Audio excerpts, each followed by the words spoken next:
Hello दोस्तों, कैसे हो आप लोग। हम अपनी 500 किलोमीटर ट्रिप को आगे बढ़ाते हुए निकल गए सोलन से। पहले हमने सोचा कि क्यों ना शिमला ही चला जाए, लेकिन शिमला के साथ साथ अपर शिमला की वीडियो ऑलरेडी यूट्यूब पर भरी पड़ी हैं, तो वही चीज़ मैं दोबारा आपको दिखा के क्यों बोर करूं। तो ऐसी जगह को एक्सप्लोर करने का सोचा जिनको हिमाचल में आने वाले टूरिस्ट बहुत कम जानते हैं, और निकल पड़े बिलासपुर की तरफ। ऐसे भी मैंने आपको पहले पार्ट में बताया था कि सोलन से सीधा रोड बिलासपुर चंडीगढ़ हाईवे पर मिलता है, आपको वापस चंडीगढ़ जाने की ज़रूरत नहीं। तो क्यों ना मैं ही वो रास्ता दिखा दूं कि कैसा है, और सबसे इम्पोर्टेंट ड्राइव करने लायक है कि नहीं। तो हम निकल पड़े सोलन से सुबादू रोड पे बिलासपुर के लिए। दोस्तों, इस रोड के साथ साथ सोलन शिमला हाईवे पर भी एक रोड कट के बिलासपुर के लिए निकलता है, जो कि दारला हाट में जाके मिलता है, और इसी दारला हाट बिलासपुर हाईवे पर एम्स हॉस्पिटल भी पड़ता है। 2 दिन सोलन में बिताने के बाद यह शहर दिल में बस गया था यार, लेकिन फिर भी मन में इसे छोड़ने का दुख लिए हम आगे चल दिए कि हमें और भी बहुत कुछ नया देखने को मिलेगा। और हुआ भी यही। हम रास्ते में कुछ सामान लेने के लिए रुके। बातचीत के दौरान उन्होंने हमें बताया कि यहाँ आगे इसी रूट पर अर्की जगह पड़ती है, जहाँ पे आपको अर्की फोर्ट और लुटरी महादेव मंदिर देखने को मिलेगा। और जिस तरीके से उन्होंने बताया, हमारा भी इनको देखने का एक्साइटमेंट और बढ़ गया। तो बिना किसी देरी के हम भी निकल गए अर्की के लिए। अगर सोलन की तरफ से देखें तो अर्की सोलन से 55 किलोमीटर, और चंडीगढ़ की तरफ से देखें तो 84 किलोमीटर पड़ता है। दोनों तरफ से अर्की के लिए रोडवेज बसें भी अवेलेबल हैं, और अगर अपना साधन है फिर तो कोई दिक्कत ही नहीं, क्योंकि रोड भी सही है तो ड्राइव करने में कोई परेशानी भी नहीं होगी। अभी हम जिस रोड पे हैं वो सोलन से सुबादू कनिहार होते हुए अर्की पहुंचती है, जो आगे फिर दारला घाट होते हुए बिलासपुर हाईवे पर मिल जाएगी। इसके अलावा सोलन से शिमला के बीच जलोक से आने वाली एक और रोड इस रोड पर मिल जाती है। तो भाई, अगर आप लोग सोलन शिमला घूमने आए और किसी भी कारण से प्लान चेंज होने पर कुल्लू, मंडी, धर्मशाला जाने का प्लान हुआ, तो बस यही रूट पकड़ लेना। फिर हम भी सुबादू होते हुए पहुंचे अर्की। और ये अर्की फोर्ट, जिसे लगभग 1800 शताब्दी में राणा पृथ्वी सिंह जी ने बनवाया था, उस दौरान अर्की की राजधानी बागल जिला थी। बताया जाता है कि इस किले पर 1805 में गोरखाओं ने कब्जा कर लिया, जिन्होंने इसे हिमाचल प्रदेश में अपने गणराज्य को फैलाने के लिए आधार शिविर के रूप में प्रयोग किया। इस किले की वास्तुकला में राजपूत और मुगल शैलियों का मिश्रण है, और यह राजस्थानी सौंदर्य शास्त्र से भी प्रभावित है। फिर 1815-16 में गोरखा युद्ध के दौरान सर डेविड ऑर्चर्ड-लोनी और ब्रिटिश सेना द्वारा सहायता प्राप्त राणा जगत सिंह जी ने इस किले पर अधिकार कर लिया था। वैसे जहाँ राजस्थान किलों के लिए फेमस है, और किलों की अगर बात हो तो सबसे पहला दिमाग में नाम राजस्थान का ही आता है, वहीं हिमाचल के पहाड़ों पर ऐसे किले मिलना हमें काफ़ी हैरान कर रहा था। और हमारी हैरानी तब और बढ़ गई जब एक लोकल ने हमें बताया कि हिमाचल में तो 100 से ज़्यादा किले हैं। तो हमने भी डिसाइड कर लिया कि इन फ्यूचर हिमाचल के इन सभी किलों को एक्सप्लोर जरूर करेंगे। अर्की बिलासपुर रोड पे आगे बढ़ने पर हम पहुंचे लुटरू महादेव मंदिर की ओर। ये मंदिर अर्की से लगभग 3 किलोमीटर दूर थोड़ी हाइट पर बसा हुआ है, जो कि भगवान शिव को समर्पित है। दोस्तों, जैसे कि आप लोग जानते ही हैं कि हिमाचल एक ऐसा राज्य है जिसका इतिहास हमेशा से हैरान कर देने वाला रहा है।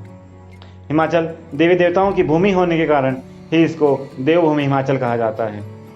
अगर आप भी इस देवभूमि में घूमने आए हैं और यहाँ की चमत्कारी, सुंदर और रोचक कहानियों से भरी इस जगह घूमना चाहते हो, तो आपको हिमाचल की चमत्कारी जगहों में से लुटरू महादेव जरूर जाना चाहिए। इस मंदिर का निर्माण 1621 में बागल रियासत के राजा ने किया था। यह मंदिर विशाल गुफा में बना है, जिसके अंदर स्वयंभू शिवलिंग है। यह मंदिर वास्तुकला शिखर शैली का उत्कृष्ट नमूना है। पहाड़ में स्थित होने के कारण यहाँ से आसपास का बड़ा सुंदर व्यू दिखता है। जिस गुफा में यह मंदिर है, उसमें ठीक ऊपर दाहिनी ओर करीब 5 मीटर के गोलाकार छेद बना हुआ है। इस छेद से सूर्य की किरणें शिवलिंग के ऊपर पड़ती हैं। लुटरू महादेव मंदिर को लेकर एक मान्यता यह भी है कि इस स्थान पर सतयुग में अगस्त्य मुनि ने तपस्या की थी। उनके नाम पर इस जगह का नाम अर्की पड़ा। अगस्त्य मुनि के आग्रह पर ही भगवान शिव यहाँ स्वयंभू शिवलिंग के रूप में प्रकट हुए थे। तो दोस्तों, अगर आप भी शिमला या मनाली के लिए घूमने निकले हो तो अर्की से होते हुए जरूर जाएं। आपको बस थोड़ा ही एक्स्ट्रा ड्राइव करना पड़ेगा, लेकिन आप इस ब्यूटीफुल टाउन को तो एक्सप्लोर कर पाएंगे। और ये जगह भी एक टूरिस्ट प्लेस बन सकेगा, जो अभी काफ़ी टूरिस्ट से अछूता है। काफ़ी टाइम यहाँ स्पेंड करके हम अपने सफ़र पर आगे बढ़ गए। हमारा हमीरपुर में स्टे का पहले से ही फिक्स हो चुका था, वरना हम यहाँ ज़रूर रुकते, क्योंकि ये जगह थी काफ़ी अच्छी, लेकिन फिर भी टूरिस्टों से अछूती है। काफ़ी कम टूरिस्ट यहाँ पहुँचते हैं। शायद आगे फ्यूचर में और ग्रो हो, जैसे जैसे यहाँ की वीडियो भी शेयर होगी और लोगों तक पहुँचेगी। फिर हम सोलन ज़िला क्रॉस करके आप पहुँचे बिलासपुर ज़िला, और अभी हम दारला घाट के पास हैं, जहाँ पर अंबुजा सीमेंट की फैक्ट्री है।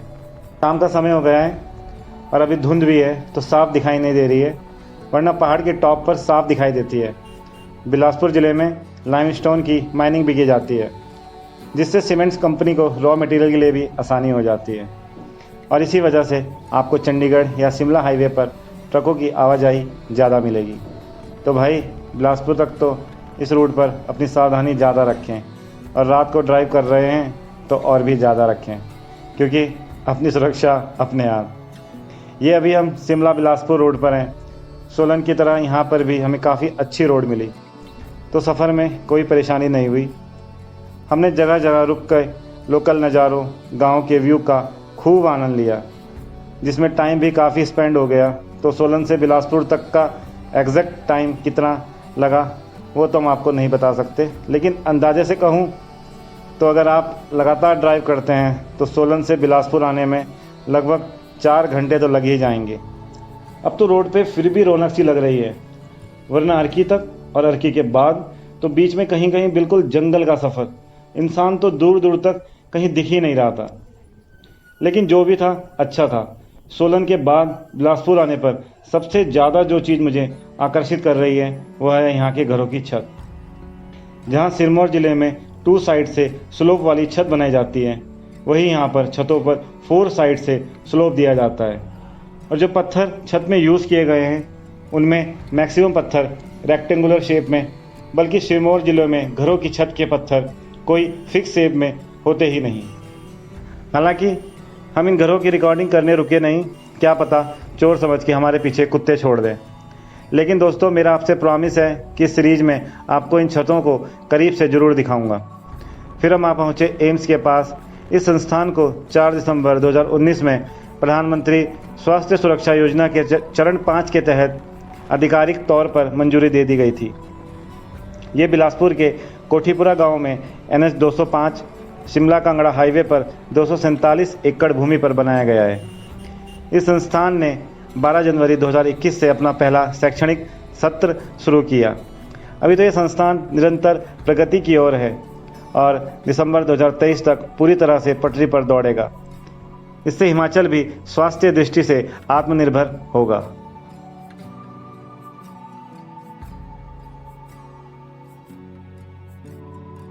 दोस्तों, वैसे तो हम सोलन से सुबह 10 बजे निकल गए थे, लेकिन हम तो रुकते रुकते और कई जगहों को एक्सप्लोर करते हुए आए, इसलिए बिलासपुर आते आते 6 बज गए, वरना हम अभी तक तो हमीरपुर होते। और अब हम भी बिलासपुर पहुंचने वाले हैं। दोस्तों, बिलासपुर ज़िला सतलुज घाटी की बाहरी पहाड़ियों पर बसा हुआ है, जो 1167 वर्ग किलोमीटर के क्षेत्रफल में फैला है। इसकी सीमाएं ऊना, हमीरपुर, मंडी और सोलन जिलों को टच करती है। सतलुज इस जिले की मुख्य नदी है और इस जिले की मध्य से होकर गुजरती है और बिलासपुर जिले को 2 बराबर भागों में बांटती है। बिलासपुर जिला लगभग 1200 वर्ग किलोमीटर में फैला हुआ है। यहाँ से हमीरपुर, ज्वालाजी होते हुए कांगड़ा और सुंदरनगर, मंडी होते हुए कुल्लू के लिए रास्ते अलग होते हैं। और अगर आप फर्स्ट टाइम ड्राइव करके यहाँ आ रहे हैं तो प्लीज़ बिलासपुर पहुँचते ही अवेयर रहिएगा। वैसे तो गूगल मैप है, नहीं तो लोकल से पूछ लेना, वरना कहीं आप गलत रूट पे ना चले जाओ। और यहाँ ऊपर से HRTC बिलासपुर के वर्कशॉप को शहर से थोड़ा दूर बनाया गया है। बस स्टैंड जहाँ मेन मार्केट में था, ये वहाँ से लगभग 3 किलोमीटर दूर है। और दोस्तों, ये है वो रोड जहाँ से मंडी और हमीरपुर के लिए रास्ते अलग होते हैं, और ये हाईवे सीधा हमीरपुर जाएगा। और अभी हम बिलासपुर शहर से पूरा ही बाहर निकल कर आ गए चांदपुर ब्रिज, और यहाँ हम फिर रुक गए व्यू का मज़ा लेने के लिए।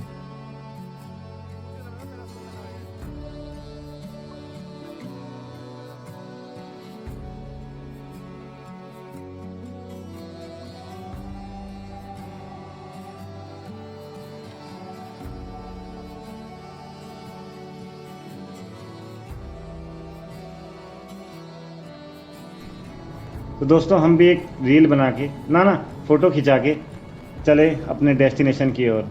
आज हम खास हमीरपुर ना जाके बल्कि जाएंगे हमीरपुर ज़िले के एक गांव में, जहां माँ दुर्गा का बहुत प्रसिद्ध मंदिर है, जो कि हमीरपुर और मंडी दोनों ज़िलों के वासियों के लिए पूजनीय है। उनकी कुल देवी भी है और हिमाचल के पूर्व मुख्यमंत्री श्री प्रेम कुमार धूमल भी हमीरपुर ज़िले के ही हैं, तो उनकी भी यही कुल देवी है, जो कि आवा देवी के नाम से प्रसिद्ध है।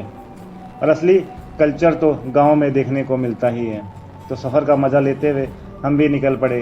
और ये नीचे सतलुज नदी बह रही है और हम अभी भी कंदौर ब्रिज पर हैं।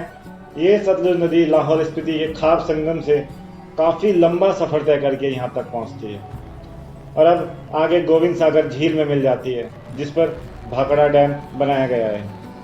अभी भी आहा देवी यहाँ से 20 किलोमीटर है। अब तो बाइक पे बैठे बैठे शरीर भी जवाब देने लगा था, और ऐसे भी इतने लंबे सफ़र में थकान हो ही जाती है। यहाँ पर वैसे तो सब ठीक है, लेकिन रास्तों का तो जाल सा बिछा हुआ है। एक गलत रोड लेने पर आप कहीं और निकल जाएंगे। यहाँ तो गूगल मैप ही सहारा है बोलने के लिए। ये सिर्फ पहाड़ी इलाका है, बाकी इंफ्रास्ट्रक्चर डेवलपमेंट यहाँ भी शहरों जैसा ही है। अब तो अंधेरा भी पूरी तरह घिर आया। भले ही हम थक गए, लेकिन कई जगहों को एक्सप्लोर करने के किस्सों में एक और किस्सा जुड़ गया।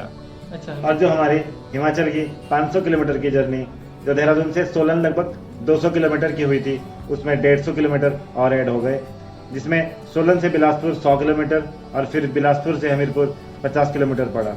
और अब हम भी हमीरपुर ज़िले में आ चुके हैं। बस एक बार हम अपना गाँव ढूंढ लें। दोस्तों, हम थोड़ा गलत रूट लेने के कारण गलत रूट पे चले गए थे, लेकिन अब हम फाइनली आ गए सही रास्ते पर और गांव में भी पहुंच गए। तो दोस्तों, अब करते हैं इस पार्ट को ख़त्म। नेक्स्ट वीडियो में आपको घुमाते हैं ये गांव और हमीरपुर की कुछ खास जगहों को।